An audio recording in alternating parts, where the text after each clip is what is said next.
ज्ञान मुद्रामा थियौं, अब वायु मुद्रामा जान्छौँ।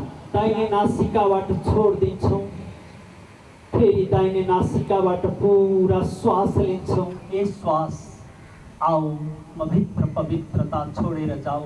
जब मनको दृष्टि यसरी केन्द्रित भइराख्दा एउटा ध्वनि उत्पन्न हुन्छ, जुन ध्वनिलाई प्रणव ध्वनि भनिन्छ। बाबा रामदेव जी र आचार्य बागेटजीको तस्बिर राखिएको छ। उहाँका प्रति पनि मेरो हार्दिक सम्मान। सशस्त्र प्रहरी प्रधान कार्यालय र नेपाल प्रहरी प्रधान कार्यालयबाट 10 जना प्रहरी अधिकृत तथा जवानहरू हरिद्वार गएर योगको तालिम प्राप्त गरेर फर्किसकेका छन्।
बिस्तारै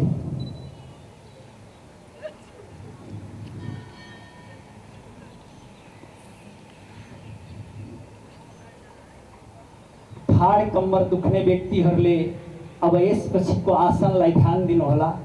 पाद हस्तासन हो। जसको ढाड कम्मर दुख्छ उहाँहरू मलाई अवलम्बन गर्नुहोला।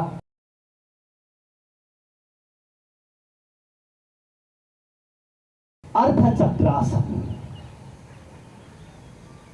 बिस्तारै कम्मरमा लगाउँछौँ। श्वासलाई लिँदै शरीरलाई पछाडितिर मोड्छौँ।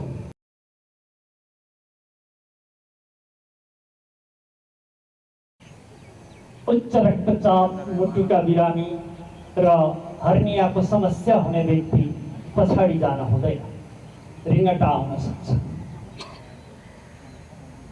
धन्यवाद।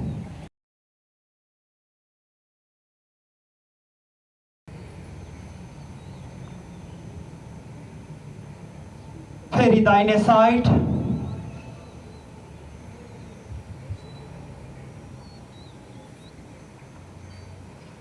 फेरि बीचमा। फेरि देब्रे साइड।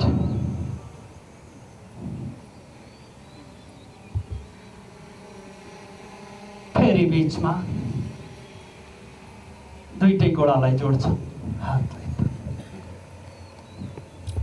अब बिस्तारै आफ्नो आफ्नो स्थानमा हामी बस्नेछौँ।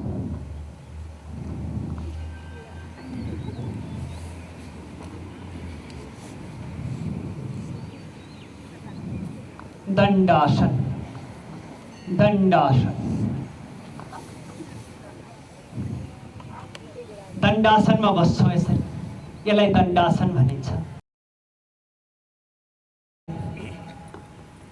तलतिर जोड्ने प्रयास गर्छौँ। छैन, सम्भव नहुन सक्छ, जति सम्भव छ त्यति। यही स्थितिमा स्थिर स्थिर स्थिर अर्थात् त्यसलाई बटरफ्लाई गर्दैनौँ। यसपछि हामी पाचन प्रक्रियाका लागि ठिक राख्नका लागि वज्रासन गर्छौँ। वज्रासन यो खाएको खानालाई पचाउनका लागि, खाना खाइसकेपछि पनि गर्न सकिने आसन हो वज्रासन। र हर्नियाको समस्या भएको व्यक्तिलाई सावधानी, पछाडि जान हुँदैन। बाँकी यसरी पछाडि श्वास लिएर जान्छ।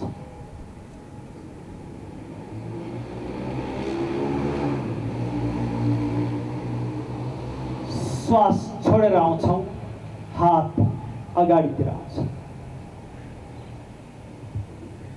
यसपछि फेरि दाहिने हातलाई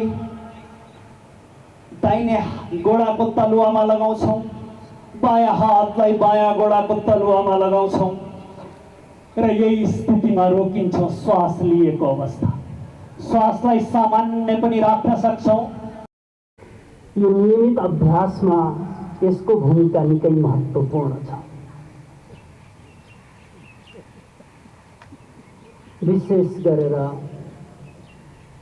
मानसिक शान्तिका बिस्तारै फर्किन्छ। प्राय हामी कार्य गर्ने मान्छे जो टेबल वर्क गर्छौँ, साथी मेरो साथी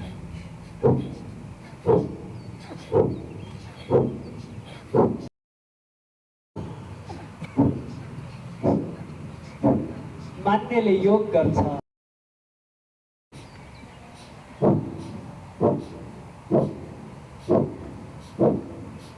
विश्राम वायु मुद्रामा। अहिलेसम्म हामी ज्ञान मुद्रामा थियौँ, अब वायु मुद्रामा जान्छ।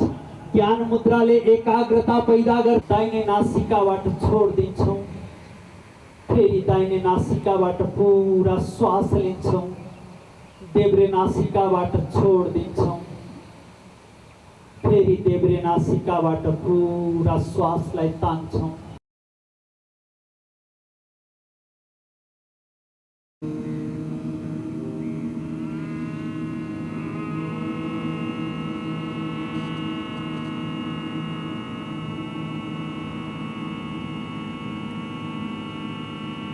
हातलाई तल ल्याउँछौँ, फेरि ज्ञान मुद्रामा बस्छौँ, मेरुदण्डलाई सिधा राख्छौँ र फेरि त्यो श्वासलाई आह्वान गर्छौँ।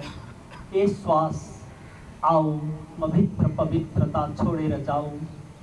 यो आह्वानका साथ लाग्छ। ए पवित्र वायु, म भित्र प्रवेश गर र मेरो भित्रको अशुद्धिलाई भस्म गर। यो भाव हुन्छ। दृष्टि श्वासमा हुन्छ, मनको दृष्टि श्वासमा केन्द्रित रहन्छ।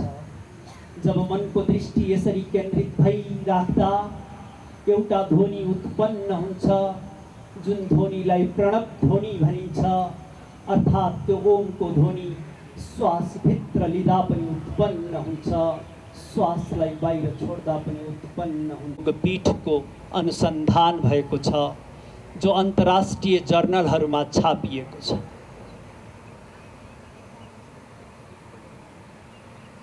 विचारलाई नै शान्त बनाइदिनु, विचारको व्यापारलाई नै रोकिदिनु को लागि हार्दिक शुभकामना व्यक्त गर्न चाहन्छु र सम्पूर्ण नेपाली दाजुभाइ दिदीबहिनीहरूलाई सुस्वास्थ्यको दीर्घायुको शुभकामना। अघि पतञ्जलि योग समितिका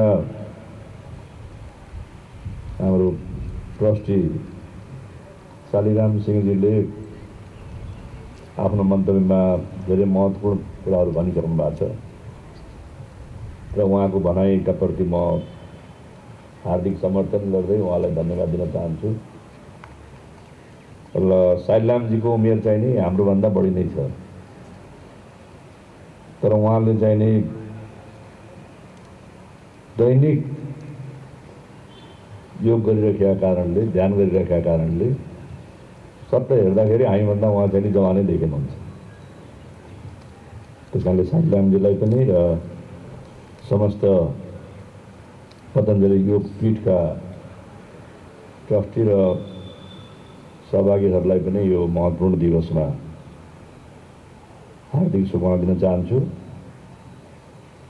र आज हाम्रो बिहानमा पनि बाबा रामदेवजी र आचार्य बागेशजीको तस्बिर राखिएको छ। उहाँका प्रति पनि मेरो हार्दिक सम्मान र योगलाई, ध्यानलाई जनस्तरमा सहजतापूर्वक पुर्याउने काममा बाबा रामदेवजी र आचार्य बालकृष्णजीले गर्नुभएको छ। योग झन्डै 6000 वर्षदेखि नै समाजमा छ। धेरै प्रकाण्ड विद्वानहरूले, ऋषिमुनिहरूले योगलाई, ध्यानलाई प्रयोग गर्दै आउनुभएको थियो र अहिले हरेक नागरिकलाई योग आवश्यक छ, यो जनजनमा योग आवश्यक छ भन्ने विचारको सम्प्रेषण, व्यवहारको प्रयोग बाबा रामदेवजीले गर्नुभएको छ। त्यसका लागि उहाँलाई म फेरि सम्मान गर्न चाहन्छु। 8औं अन्तर्राष्ट्रिय योग दिवस 2022 को अवसरमा नेपाल प्रहरी कार्यालयद्वारा आयोजित तथा पतञ्जलि योग समिति नेपालद्वारा सञ्चालित योग शिविरमा सहभागी नेपाल सरकारका गृह सचिवज्यू, आयोजक नेपाल प्रहरीका महानिरीक्षक धीरज प्रताप सिंहजी, नेपाल प्रहरी श्रीमती सङ्ख्या अध्यक्षज्यू, पूर्व प्रहरी महानिरीक्षकज्यूहरू, प्रहरी अतिरिक्त महानिरीक्षकज्यूहरू, पतञ्जलि योग पीठका ट्रस्टीज्यूहरू, पतञ्जलि योग समिति नेपालका संरक्षक हाम्रो ज्ञानेन्द्र महतजी, पतञ्जलि योग समिति नेपालका मुख्य केन्द्रीय प्रभारीज्यू र आजको यस अन्तर्राष्ट्रिय योग दिवसमा सहभागी हुनुभएका सम्पूर्ण प्रहरी अधिकृत र जवानहरू, दिदीबहिनी, दाजुभाइहरू, सर्वप्रथम 8औं अन्तर्राष्ट्रिय योग दिवस 22 को विशेष अवसरमा नेपाल प्रहरीद्वारा आयोजित तथा पतञ्जलि योग समिति नेपालद्वारा सञ्चालित योग शिविर कार्यक्रममा मलाई आमन्त्रण गरी सहभागी हुने अवसर प्रदान गर्नुभएकोमा कार्यक्रमका आयोजक तथा व्यवस्थापकप्रति हार्दिक धन्यवाद व्यक्त गर्दछु। ब्रह्माण्डको उत्पत्तिसँगै योगको उत्पत्ति भएको मानिन्छ। 6000 वर्ष अगाडिको समयदेखि पतञ्जलि योग दर्शनको अभ्यास रहेको यसको ऐतिहासिक पृष्ठभूमि रहेको छ। आज विश्वव्यापी रूपमा पतञ्जलि औषधि र योगको माध्यमबाट हामीलाई स्वस्थ र जीवन एक वरदानको रूपमा प्राप्त भएको छ। योगा फर ह्युमेनिटी भन्ने नाराका साथ 8औं अन्तर्राष्ट्रिय योग दिवस मनाउने क्रममा नेपाल प्रहरीको यस खुला मैदानमा योगको अभ्यास गरिरहँदा सम्पूर्ण नेपाली दाजुभाइ दिदीबहिनीहरूमा कुनै पनि देशभाव र मनमुटाव नराखी एक आपसमा सद्भाव, सौहार्दता, मेलमिलाप र हार्दिकताको सम्बन्ध कायम गरी पवित्र मनोभावका साथ समाज र राष्ट्रको हित र विकासमा आफूलाई समर्पित गर्न विशेष आग्रह गर्दछु। योग र प्राणायामले मानव शरीर र मस्तिष्कलाई स्वस्थ राखी सकारात्मक सोचको विकास गर्दछ, असल भाव र रचनात्मक विचारको प्रस्फुटन गर्दछ। समाजका सबै क्षेत्रमा योगको उपादेयता छ। योग एक जीवन पद्धति हो जसको माध्यमबाट सुख, शान्ति, ज्ञान प्राप्त गर्न सकिन्छ। यसको नियमित अभ्यासले मानिसको शरीर र मस्तिष्कलाई सन्तुलित र स्वस्थ राखी मानिसलाई शान्तिसँग बाँच्न प्रेरित गर्दछ। योगको यही महिमालाई आत्मसात गरी सन् 2015बाट संयुक्त राष्ट्रसङ्घले अन्तर्राष्ट्रिय योग दिवस मनाउन सुरु गरेपछि संसारभर जुन 21लाई योग दिवस रूपमा मनाउँदै आएका छौँ। विविध कारणले मानव जीवनमा उत्पन्न हुने तनाव, चिन्ता, रिस, आक्रोश, द्वेष, विचलनलाई नियन्त्रण गरी मानिसको भौतिक शरीर, मानसिक अनुभूति र शारीरिक अवस्थालाई सन्तुलन राखी तनाव कम गर्न, जीवनलाई शान्त र फलदायी र उत्पादनमूलक र सहयोगी बनाउन योग प्रभावकारी सिद्ध भएको छ। समाजमा हुने विभिन्न प्रकारका घटना, दुर्घटना, अपराधहरूको प्रभावकारी रोकथाम तथा नियन्त्रण गरी समाज र नागरिकलाई सुरक्षित राख्ने जटिल प्रकृतिको जिम्मेवारी वहन गर्ने सन्दर्भमा प्रहरी कर्मचारीहरूको तनाव व्यवस्थापनमा योग अभ्यासको अत्यधिक महत्त्व रहन्छ भन्ने ठानेको छु। त्यसकारणले योग अभ्यासलाई प्रशिक्षणमा सीमित नराखी आफ्नो व्यक्तिगत र व्यावसायिक जीवनमा समेत नियमित अभ्यास गरौँ भन्ने आग्रह गर्दछु। पूर्वीय सभ्यता र मानव जातिको प्राचीन जीवनशैलीको रूपमा रहेको योगको नियमित अभ्यासले हाम्रो मन मस्तिष्कलाई पूर्वाग्रह मुक्त बनाई आफ्नो लक्ष्य र उद्देश्य प्राप्तितर्फ प्रेरित गरी मानव जीवनलाई सफल बनाउन सक्छौँ। यो केवल आसन प्राणायाम मात्र होइन, एक अनुशासित जीवन शैली पनि हो। यस अनुशासित जीवन शैलीको पालनाबाट हाम्रो जीवनलाई सार्थक, सशक्त बनाउन सक्छौँ। पवित्र मन, पौष्टिक आहार, योग, व्यायाम, ध्यान असल र सुखी जीवनको लागि अनिवार्य पूर्वशर्त हो।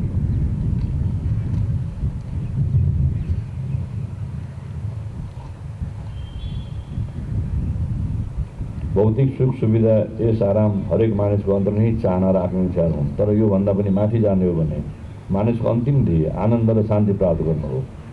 सुख र दुःखको अनुभव गर्ने साधन भनेका हाम्रा इन्द्रिय र मन हुन्।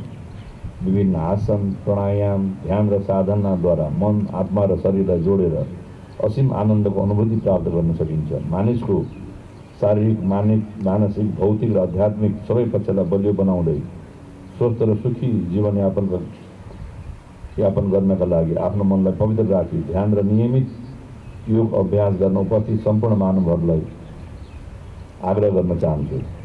कुनै निश्चित वर्गमा मात्र सीमित नराखी जुनसुकै उमेर समूह, जात जाति, धर्म, वर्ण, लिङ्ग, समुदाय र सम्प्रदायका मानिसहरूलाई योगको एउटै परिधिभित्र आकर्षित गरी राष्ट्रियताको भावनालाई अभिवृद्धि गर्न योगको महत्त्वपूर्ण भूमिका रहेको हुन्छ भन्ने मेरो बुझाइरहेको छ।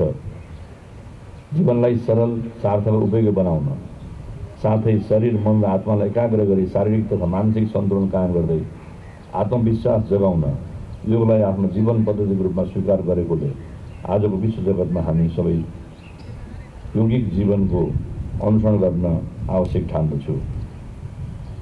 अन्तर्राष्ट्रिय योग दिवस 22 अवसरमा आयोजित योग शिविर कार्यक्रम मलाई आमन्त्रण गरी विभिन्न योग र आसन, प्राणायाम र ध्यान गर्ने अवसर प्रदान गर्नुभएकोमा प्रहरी महानिर्देशकज्यू लगायत सम्पूर्ण नेपाल प्रहरी प्रधान कार्यालय परिवारप्रति हार्दिक धन्यवाद व्यक्त गर्दै योग अभ्यासको लागि महत्त्वपूर्ण भूमिका निर्वाह गर्नुहुने पतञ्जलि योग समितिका संरक्षक लगायत योग गुरुहरूप्रति हार्दिक आभार व्यक्त गर्दछु र आफ्नो भनाइ टुङ्ग्याउँछु। धन्यवाद। पतञ्जलि योगपीठ हरिद्वारका स्वामी रामदेवजी महाराज र आचार्य लालगञ्जी महाराज यसै परिसरमा 64 सालको फागुन महिनामा यहाँ पाल्नुभएको थियो। तत्कालीन प्रहरी महानिरीक्षक रमेश चन्द्र ठकुरीज्यूको पूर्ण सहयोगमा यसै ग्राउन्डमा प्रहरी अधिकृत तथा जवानहरू हामीले गरेका थियौँ। 4200 जनाले पहिलो कक्षाको सुरुवात गर्नुभएको थियो। त्यसपछि पतञ्जलि योगको सन्देश नेपाल प्रहरी हुँदै नेपाली सेनामा पनि आर्मी हेडक्वार्टरमा आजका प्रमुख प्रशिक्षक श्री वरिष्ठ गुरु लवदेव मिश्रज्यूबाट करिब 7वटा योग सेसनहरू सञ्चालन भइसकेको छ र योग प्रशिक्षकहरू 125 जना उत्पादन भइसकेको छ र त्यस्तै शस्त्रमा पनि गृह मन्त्रालयको आदेशमा 3 वर्ष पहिला सशस्त्र प्रहरी प्रधान कार्यालय र नेपाल प्रहरी प्रधान कार्यालयबाट 10 जना प्रहरी अधिकृत तथा जवानहरू हरिद्वार गएर योगको तालिम प्राप्त गरेर फर्किसकेका छन्। म आफ्नो मातृ संस्था नेपाल प्रहरीलाई स्वस्थ बनाउन चाहन्छु। यसै सिलसिलामा विगत 17 वर्षदेखि म पतञ्जलि योग समितिमा आबद्ध छु र सो अनुसार मैले हरेक ठाउँमा विशेष गरेर नेपाल प्रहरीको हरेक युनिट इकाइहरूमा पतञ्जलि योग समितिका श्रद्धेय गुरुजीहरूलाई आग्रह गर्दै योग कक्षाहरू सञ्चालन गरेको छु। पूर्व प्रहरी महानिरीक्षकज्यू जस्तै हालका प्रहरी महानिरीक्षकज्यूलाई पनि 1 हप्ता पहिला हामीले आग्रह गऱ्यौँ। अन्तर्राष्ट्रिय योग दिवसको सन्दर्भमा प्रहरी अधिकृत तथा जवानहरूलाई योगको सेसन सञ्चालन गर्नु पर्यो भन्दा उहाँले खुसीका साथ यसको आयोजना गर्ने हामीलाई वचन दिनुभएको थियो। मलाई आशा छ आगामी दिनमा पनि यस्ता किसिमका योग सेसनहरूले निरन्तरता पाउनेछ भन्ने मैले आशा गरेको छु।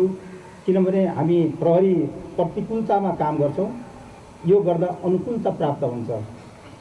त्यसकारणले यो complete transformation of life into positivity अथवा self healing process, self treatment, self medicine, whatever, anti aging process जे भन्दा पनि हुन्छ। त्यसकारणले गर्दा योगको परिपालन अथवा योग गर्दा हामी आफ्नो कठिन ड्युटीलाई सहजताका साथ सम्पादन गर्न पक्कै पनि सक्नेछौँ। क्लास लिने समय ज्यादै घर्किसकेको छ। त्यसकारणले गर्दाखेरि प्रमुख अतिथिज्यू, विशिष्ट अतिथिज्यूहरू र यहाँ उपस्थित प्रहरी अधिकारी तथा जवानहरू आजको यो कार्यक्रममा उपस्थित भएर कार्यक्रम सफल बनाइदिनु भएकोमा उहाँलाई हार्दिक स्वागत अभिवादन गर्दै म मेरो स्वागतको मन्तव्य यही टुटाउने अनुमति चाहन्छु। जय नेपाल।